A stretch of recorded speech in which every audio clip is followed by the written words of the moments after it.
गोर लगै छी समस्त मिथिलावासी के। हम एगो कोहबर गीत सुनबै छी, सुनी जाइ जाओ। हेरायल पलंग पर हे कोठे घर कोहबर हार। हेरायल पलंग पर हे कोठे घर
समस्त मिथिलावासी के हमर प्रणाम यऽ। हम एगो कोहबर गीत सुनबै छी, सुनै जाइ। घर पछुआड़बा में नदी रे पोखरिया ताही में रउआ बुआरी घर पछुआड़बा में नदी रे पोखरिया ताही में रउआ बुआरी कहाँ गेली किया बेली सुहावे से कनिया सुहावे धायली रउआ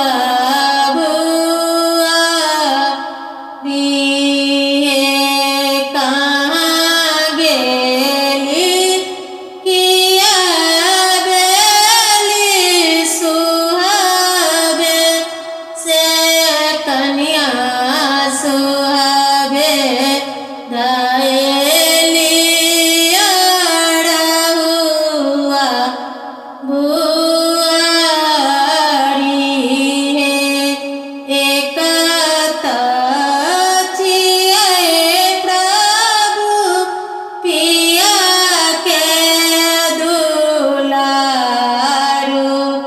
दोसर में पंडित बहिना है तेसरे में छियै प्रभु बाबा के दुलारू हमें कोन धरब बुआरी नहीं काज धनी बाए बाप भैया नहीं काज तो जेठ भाई हे नहीं काज तो सुहावे माए बाप भैया नहीं काज तो जेठ भाई हमहु त छियै धनी अहाँ के दुलरुआ हम छी सीता के से दूर है हमहु त छियै धनी अहाँ के दुलरुआ हम छी ये सीता के सिंदूर है कोहबर में साजी देल लाली रे पलंगी